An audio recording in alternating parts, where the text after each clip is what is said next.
کہ جب امام فرماتے ہیں کہ فاطمہ کے 9 نام اللہ نے اپنے پاس رکھے تھے، یہ 9 ناموں کی ضرورت کیا ہے؟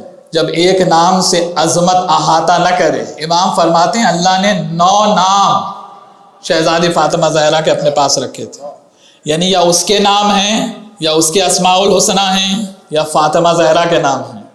کا فاطمہ ہے، راضیہ ہے، مرضیہ ہے، زکیہ ہے، مبارکہ ہے، صدیقہ ہے، فاطمہ ہے، زہرا ہے۔ صدیقہ وہ نہیں جسے امت صدیقہ لکھ دے، صدیقہ وہ جسے اللہ صدیقہ کہے۔ اور جب یہ سارے نام جمع ہو جائیں تو اب نبی کہہ رہے ہیں فاطمہ بضعۃ منی، فاطمہ میرا ٹکڑا ہے۔ تو مسجد نبوی میں صرف بیٹی نہیں بول رہی ہے، رسالت کا ٹکڑا بول رہا ہے۔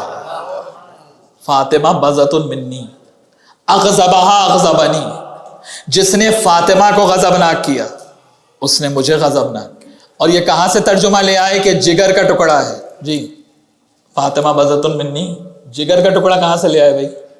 یہ لفظ جگر کہاں لکھا ہوا ہے؟ جگر کا ٹکڑا نہیں ہے، فاطمہ میرا ٹکڑا ہے۔